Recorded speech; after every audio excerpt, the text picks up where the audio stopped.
With this year's reveal of Generation 10, I feel like it's my obligation as someone who's been making Pokemon videos now on the channel to talk about some of the things that I think would make the generation absolutely amazing. As it stands right now, it doesn't look like we'll be getting news for Generation 10 this year, at least according to leaks and rumors. Probably going to be another Legends ZA thing where they announce the game and then we get nothing for a year, which a lot of people don't like. I don't really think it's a terrible thing. So I've written some stuff down and we're just gonna go through it, and I hope you enjoy the gameplay in the background. So one of my biggest things that I really want this game to incorporate is free form battles. When I say free form battles, think of the system that we got in Legends Arceus with some of the more modernization elements from Legends ZA with field moves. Now I'm gonna try to not really talk about rumors and leaks in this video because we really don't know anything until the Pokemon Company confirms it. So I would love for this battle system to go back to the turn-based. As much as I liked Legends ZA for what it is, and I wouldn't mind if a more unique battle system came from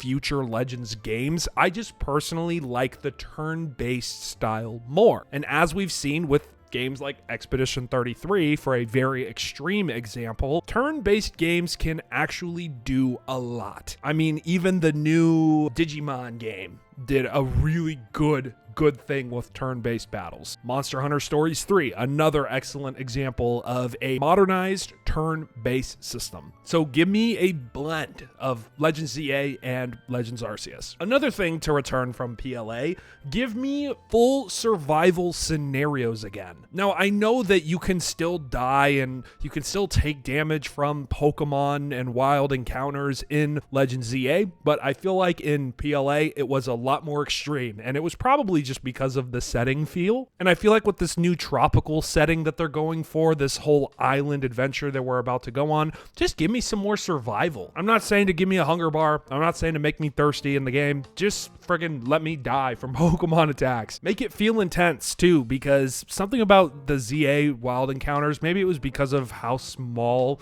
the zones felt a lot of the time, it just didn't work for me as well. Give me these sprawling fields where a Pokemon, if it sees me, will just run my ass down. Now, I know story is always an interesting topic when talking about a Pokemon game. I want the story of this game to follow similar beats to Scarlet and Violet, where in my opinion, that was the strongest part of that game. The branching story was actually interesting for the most part. Sadly, I actually think that the gym battle storyline was the weakest of all of them. I actually thought Arven's storyline and Penny's storyline with Team Star were both actually pretty solid for a Pokemon game story. Obviously, these are never going to be Game of the Year.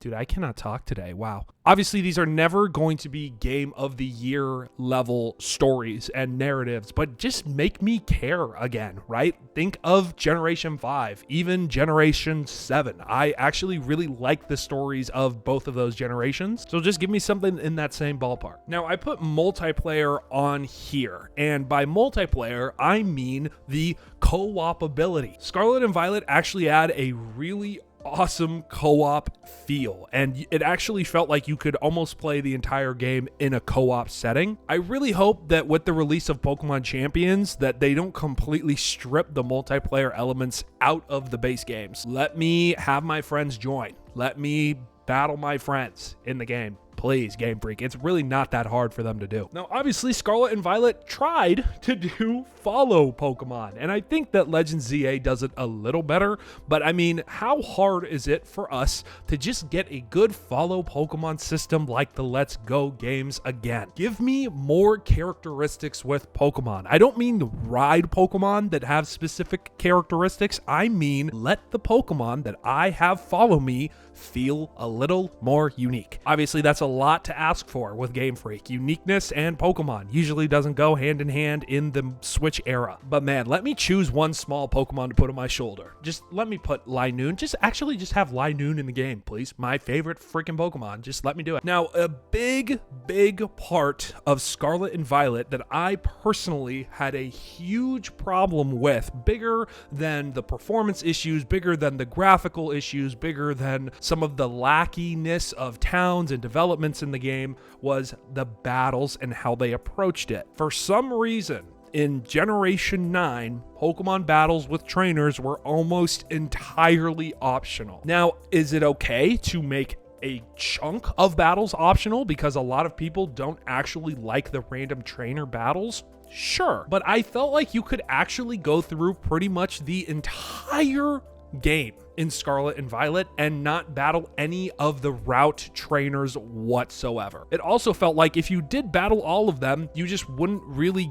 get a reward for it. It didn't feel good to just battle all of them because then you were just super over-leveled. But honestly, have trainers jump you again. Look at Legends ZA, right? That game, you had to battle so many trainers that it got a little exhausting at points. But the trainers, if they spotted you, would basically jump you and you could jump them, which for a London-based game is really funny that that's the first time you could really like jump another trainer's Pokemon. Obviously, difficulty is a tricky thing, and the dream scenario would be to have difficulty be an option, even if it means beating the game and unlocking a difficulty mode selector like in Generation 5. You can't tell me it's that hard to do, Game Freak. You just can't. But just goddamn it, man. Make Legends Arceus level enemies again. It should not be that hard. Now, obviously, we know the region of this game is going to be tropical. It's going to probably feel a lot like the Alola games, and I just want that on a major scale. I want towns and cities to be very prevalent and rememberable in these games. Personally, I felt like Sword and Shield had maybe 1 or 2 locations that I can actually remember off the top of my head, and the rest were pretty boring. However, I can remember a lot of the different cities and towns and little areas that you can find in the Sun and Moon games because they just felt good to find. Just please make it rememberable, because I genuinely cannot name any city from Gen 9 except for the main one that Naranja was in, because, or whatever the school you played in was in, because that was the central hub of the region. And then my last point, and one of the bigger ones, is exploration. I absolutely love the open world concept, and I think that was just the obvious direction for Game Freak to take the Pokemon games, but in my own opinion, openness and exploration needs to be engaging. If you're going to do a open world, you need to be rewarded, and the world needs to feel lived in. Obviously, there are different examples of this, but look at the Fallout games, for example. Those games, a nuke went off, decimated society. In multiple of the games, you're playing either right after a nuke or a couple hundred years after a nuke, and the worlds are more lived in than a damn Pokemon game, man. Obviously, the dive mechanic is coming back, and I personally think that has a lot of exploration potential, but give me a reason to want to explore. In Legends Arceus, I wanted to find every inch of every zone, mostly because every zone pretty much felt unique, felt new. It felt like no matter when I went, I would find a different Pokemon until I completed the Pokedex. Give me that feeling again. Don't give me Legends ZA, same city, same zone, copy and pasted over and over and over and over again. And the final point, I know I just said the last one was the last point, this is the real last point, just make the games fun again. I actually, personally, my red flag in myself is that I did have fun with Scarlet and Violet for the most part, mostly because I felt like it was a good Pokemon game to just turn your brain off and just do something. Like I could just complete the Pokedex in that game without even thinking about it, but that's not really fun to me. Fun is when I replay Generation 5, and it's not just nostalgia, it's because I'm feeling how fun the actual game is, and that's all I want for Generation 10. Obviously, if Game Freak did even one of the things I talked about in this video, that would be amazing. Sadly, it seems like we won't know for probably another 8 months or so. But if you have things that you think Generation 10 needs to do to be good, or just be an improvement from Generation 9, let me know in the comment section down below. I would love to hear what you think. Thank you guys so much for the support on the last couple of videos. It's been kind of crazy. Sorry I haven't made a video in like a week. I've been addicted to Pokemon Champions, to be completely honest. I did hit Ultra Ball tier all on my own without using a VGC design team, and I cannot get out of rank 4 now. But this has been That Trainer Nate, and I'll see you guys in the next video. Peace out.